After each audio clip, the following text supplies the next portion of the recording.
25,000 টাকা বাজেট রেঞ্জের মধ্যে যারা একটা ব্র্যান্ডের স্মার্টফোন খুঁজছেন, আজকের ভিডিওটি বেসিক্যালি তাদের জন্যই। কারণ এই ভিডিওটি শেষ করলেই আপনি জানতে পারবেন আমার হাতে থাকা স্যামসাং গ্যালাক্সি M35 এই ফোনটি আপনার জন্য কেমন হবে। প্রাইসের কথা বলে লাইক টেলিকমে এখন এটি অফার প্রাইসে পাওয়া যাচ্ছে 24,990 টাকায়। সো কিনতে চাইলে ভিজিট করতে পারেন তাদের ফেসবুক পেজ অথবা তাদের বসুন্ধরা সিটির আউটলেটে। ভিডিও ডিসক্রিপশন বক্সে সমস্ত রকম ডিটেলস দেওয়া থাকবে। সো এই বাজেট রেঞ্জের মধ্যে এই ব্র্যান্ডের স্মার্টফোনটি কেমন হবে সেটাই জানতে পারবেন আজকের এই ভিডিওতে। সো ভিডিওটি ভালো লেগে থাকলে like, comment, share and subscribe করে পাশেই থাকবেন। বেশি কথা না বলে চলুন ভিডিও শুরু করা যায়।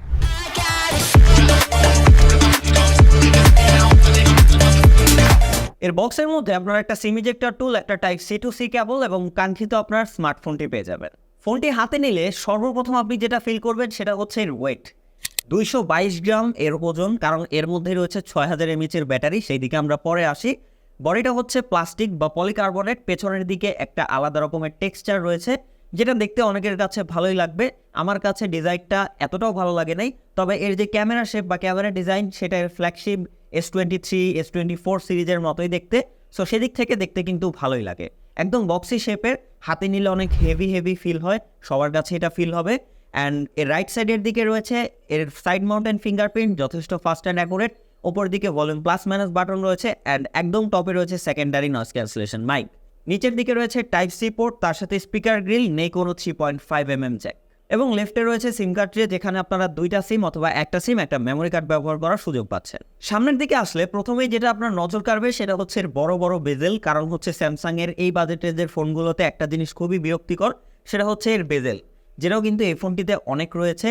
সো এই ব্যাপারটা একটু লক্ষ্য করে তারপরেই এই ফোনটি কেনার ডিসিশন নেবেন।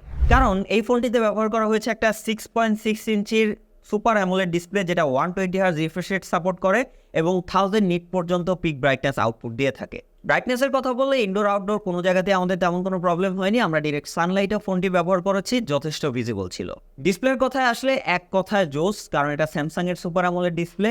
সো সেই জায়গা থেকে HDR10+ এর সাপোর্ট রয়েছে এবং আপনারা কিন্তু ইউটিউবে 4K 60 FPS একদম স্মুথলি প্লে করতে পারবেন। তার সাথে HDR এর সাপোর্ট তো রয়েছেই।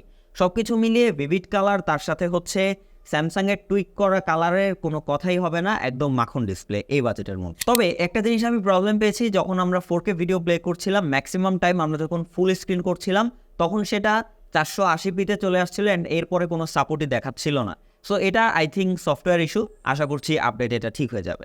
ইউআই হিসেবে ফোনটিতে রয়েছে One UI 6.1, যেটা বেসড অন Android 14।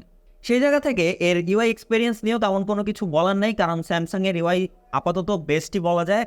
তবে এটাতে দু একটা ব্লোটার রয়েছে, যেহেতু একটা ইন্ডিয়ান ভেরিয়েন্ট স্মার্টফোন। তো সেক্ষেত্রে আপনারা এখানে ফোনপে, অ্যামাজন, তার সাথে হচ্ছে ম্যাক্স, এরপরে স্ন্যাপচ্যাট, এরকম টাইপের কয়েকটা ব্লোটার পাবেন, যেগুলো চাইলে আপনারা আনস্টল করে দিতে পারেন। তবে এগুলো থেকে এক্সট্রা কোনো রকম আপনাকে কিন্তু অ্যাড শো করবে না। সো এই জায়গা থেকে কোনো প্রবলেম নেই।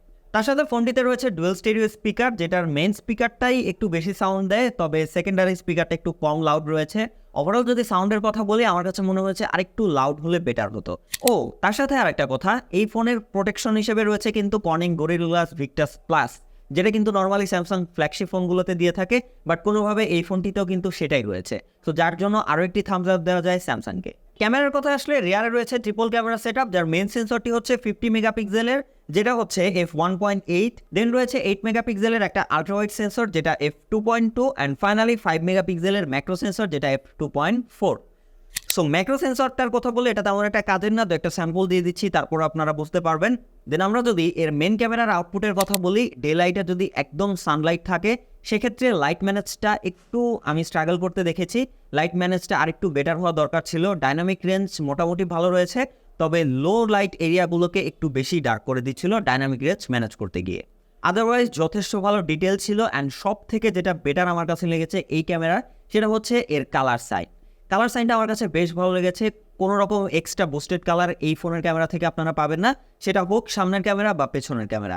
একদম ন্যাচারাল অন পয়েন্ট এর কিন্তু কালার অ্যাকুরেসি ছিল, যার জন্য ম্যাক্সিমাম সিনারিওতেই কিন্তু খুব ভালো একটা কালার আউটপুট দিচ্ছিল এই ফোনের ক্যামেরা। একদম রোদের ডে লাইট ক্যামেরা থেকে শুরু করে দুপুরের বা বিকেলের যদি আমরা বা সন্ধ্যার দিকের ছবির কথা বলি, সেক্ষেত্রেও কিন্তু বেশ ভালো কালার আউটপুট পাচ্ছিলাম আমরা এই ফোনের ক্যামেরা থেকে যে কোনো সিচুয়েশনে। তার সাথে যদি আমরা হিউম্যান ফেসের কথা বলি, সেখানেও কিন্তু কালার টোনটা মোটামুটি ভালোই রেখেছিল।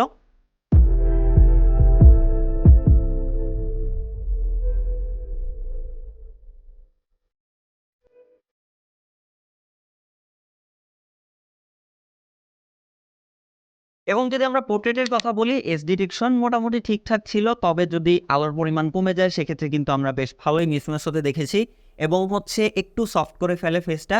আদারওয়াইজ ছবি আমার কাছে ভালো লেগেছে, তবে এখানে মিস করেছি আমি 2x পোর্ট্রেট, যেটার কোনো অপশন এই ফোনটিতে নেই। ফ্রন্টে রয়েছে একটা 13 মেগাপিক্সেলের ক্যামেরা, যেটা f2.2, এবং এইটার যদি আমরা ছবির কথা বলি, ডে লাইটে বেশ ভালোই ছবি আউটপুট দিয়েছে। একদম ডিরেক্ট সানলাইটে হলেও কিন্তু লাইটটা মোটামুটি ভালোই ম্যানেজ করতে পারছিল, তবে ডাইনামিক রেঞ্জ ম্যানেজ করতে গিয়ে ম্যাক্সিমাম টাইমে খুবই হিমশিম খাচ্ছিল, যেটা কিন্তু আপনারা পেছনের ওভার লাইটটা দেখলেই বুঝতে পারবেন। রাতের ছবির কথা বললে, দিনে যতটা সারপ্রাইজ করেছে রাতে ততটাই আমাকে হতাশ করেছে বলা যায়, কারণ একটু আলো কমে গেলেই কিন্তু এই ডিটেলের পরিমাণ খুবই কমে যায়, এবং তার সাথে আমি এক্সট্রা কোনো প্রসেসিং দেখিনি এই ফোনটিতে, যার জন্য কিন্তু একদম মোটামুটি প্লেব্যাক যেমন দেখায় তেমনই ছবি ওঠে এবং তেমনই আউটপুট দিয়ে থাকে। একদমই যদি আলো না থাকে তাহলে একদম আনইউজফুল ছবি পাবেন, তবে যদি মোটামুটি আর্টিফিশিয়াল লাইট থাকে তাহলে কিন্তু ভালোই ছবি দিচ্ছিল রাতের বেলাতেও। পোর্ট্রেটের কথা বললে সেখানেও বেশ ভালো ছিল, তবে স্মুথনেসের পরিমাণ একটু বেশি ছিল। এবং এর 8 মেগাপিক্সেলের আলট্রা ওয়াইড লেন্সের কথা বললে সেটাও কিন্তু একদম ক্লোজ টু ন্যাচারাল এবং এর মেন ক্যামেরার মতোই কালার আউটপুট দিচ্ছিল, তবে ডিটেলের একটু ঘাটতি আমরা লক্ষ্য করেছি ম্যাক্সিমাম ছবিতেই। ভিডিওর কথা বললে ফোনটি রিয়ার ক্যামেরা দিয়ে আপনারা 4K 30fps এবং 1080p 60fps এ ভিডিও রেকর্ড করার অপশন পাচ্ছেন। সেক্ষেত্রে আমরা ভিডিওর কথা বললে সেখানেও কিন্তু আমাকে ভালোই ইমপ্রেস করেছে। কালার বেশ ভালো, একদম ক্লোজ টু ন্যাচারাল কালার দিচ্ছিল, কোনো রকম বুস্টেড কালার আমরা এই ফোনটিতে দেখিনি। তবে হচ্ছে লাইট ম্যানেজমেন্ট নিয়ে আবারও একটু ঘাটতি রয়েছে এই ফোনটিতে। ওভার এক্সপোজ যে এরিয়াগুলো রয়েছে সেগুলোকে বেশ ভালোই কিন্তু ওভার এক্সপোজ করে দিচ্ছিল ওভারঅল কালারটাকে ম্যানেজ করতে গিয়ে। তবে স্ট্যাবিলাইজ বেশ ভালো ছিল। এছাড়াও যদি আপনারা সুপার স্টেডি মোড অন করেন সেক্ষেত্রে কিন্তু 1080pতে ভিডিও হবে, তবে আমার কাছে সেটা ইউজফুল মনে হয়নি। আপনি 4K 30fps যদি স্ট্যাবল কোনো জায়গায় রেখে ভিডিও করতে পারেন তাহলে বেটার হয়, অথবা যদি হেঁটে চলে ভিডিও করতে চান তাহলে আমার কাছে মনে হয় 1080p 60fpsটাই বেটার। ফ্রন্ট ক্যামেরাতেও কিন্তু আপনারা 4K ভিডিও রেকর্ডের অপশন পাচ্ছেন, 4K 30fps, 1080p 30fps, তো 60fps এর কোনো অপশন নেই, এটা থাকলে অবশ্যই বেটার হতো। অ্যান্ড যদি আমরা 4K কোয়ালিটির কথা বলি তাহলে কিন্তু এর ডিটেল এবং তার সাথে হচ্ছে কালার সাইন্স খুব ভালো ছিল, একদম ন্যাচারাল কালার দিচ্ছিল, খুব ওভার বুস্টেড কালার আমি এটাতেও দেখিনি। ক্যামেরার ভিডিও এবং যে সাউন্ডটি শুনতে পাচ্ছেন সেটা হচ্ছে এর ফ্রন্ট ক্যামেরা দিয়ে ভিডিও করা, একদম র ভয়েস। তো এর মাইক্রোফোন কোয়ালিটি কেমন সেটা হয়তো আপনারা এর সাউন্ড শুনেই বুঝতে পারবেন, তবে কালার অ্যাকুরেসিটা আমার কাছে বেশ ভালো লেগেছে। সো ওভারঅল বলা যায় ক্যামেরার কথা যদি বলি সব কিছু মিলে আমার কাছে বাজেট অনুযায়ী ভালোর কাতারে থাকবে আমি বলবো। এই বাজেট রেঞ্জের অন্যান্য আরও অনেক ফোনের থেকেও এটার ক্যামেরা বেশ ভালো দিক থেকেই এগিয়ে বলা যায়। ব্যাটারি নিয়ে কথা বললে ফোনটিতে রয়েছে 6000 mAh এর ম্যাসিভ ব্যাটারি, তার সাথে 25 ওয়াটের ফাস্ট চার্জিং সাপোর্ট। সেক্ষেত্রে আপনারা যদি এই ফোনটিকে একবার চার্জ করেন নর্মাল ইউজ করলে ইজিলি 1.5 থেকে 2 দিনের কিন্তু ব্যাটারি ব্যাকআপ পাবেন, এবং যদি আপনারা একটু হেভি টু মিড ইউজ করেন ইজিলি কিন্তু আপনারা 8 থেকে 9 ঘন্টার একটা স্ক্রিন অন টাইম পাবেন এই ফোনটি থেকে। পারফরমেন্সের কথা বললে ফোনটিতে ব্যবহার করা হয়েছে স্যামসাংয়ের নিজস্ব Exynos 1380, যেটা 5 ন্যানোমিটার আর্কিটেকচারে বিল্ড করা একটা অক্টোকোর প্রসেসর। আন্ডারটু স্কোরে এই ফোনটি 6 লাখ স্কোর করেছে, যেটা এই বাজেটের মধ্যে ভালো বলা যায়। যদি আমরা গেমিং এক্সপিরিয়েন্সের কথা বলি, এটা দিয়ে আমরা পাবজি খেলেছি, সেখানে কিন্তু আপনারা হচ্ছে স্মুথ এক্সট্রিম পর্যন্ত সাপোর্ট পাবেন এবং হচ্ছে HDR আলট্রা পর্যন্ত সাপোর্ট পেয়ে যাচ্ছেন। এটা বেসিক্যালি গেমারদের টার্গেট করে বানানো হয়নি, যারা হচ্ছে মাল্টিমিডিয়া কনজিউমার রয়েছেন বা হচ্ছে ডে টু ডে লাইফে অ্যাপ্লিকেশনগুলো ব্যবহার করেন, বেসিক্যালি তাদের জন্যই কিন্তু এই ফোনটি বানানো হয়েছে। সো ওই দিকে লক্ষ্য করে খুব হেভি পারফরমেন্স আপনারা এই ফোনটি থেকে হয়তো পাবেন না, তবে মোটামুটি যদি দিন শেষে একটু গেম খেলতে চান তাহলে কিন্তু সব গেমই মোটামুটি এটা দিয়ে খেলতে পারবেন। 60fps বা হচ্ছে 40-50fps বেশ ভালোই প্লেয়েবল ছিল, এবং আমরা এটা দিয়ে পাবজি খেলেছি, তার সাথে হচ্ছে অ্যাসপাল্ট 9 খেলেছি, তার সাথে হচ্ছে আমরা কিন্তু পেস খেলেছি। মোটামুটি সব জায়গাতেই কিন্তু আপনারা 60fps বেশ ভালো মতোই গেম প্লে করতে পারবেন।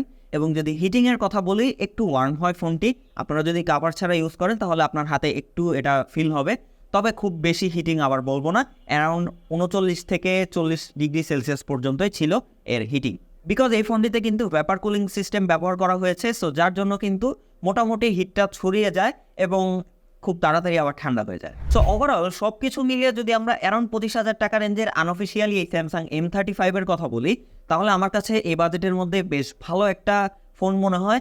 যারা মোটামুটি মাল্টিমিডিয়া কনজিউমার রয়েছেন বা হচ্ছে ডে টু ডে লাইফ অনেক হেভি অ্যাপ্লিকেশন নিয়ে কাজ টাজ করেন, বা হচ্ছে মোটামুটি রাফ ইউজের জন্য একটা ফোন কিনতে চাচ্ছেন, তাদের জন্য কিন্তু এই ফোনটা বেশ ভালো একটা অপশন হতে পারে।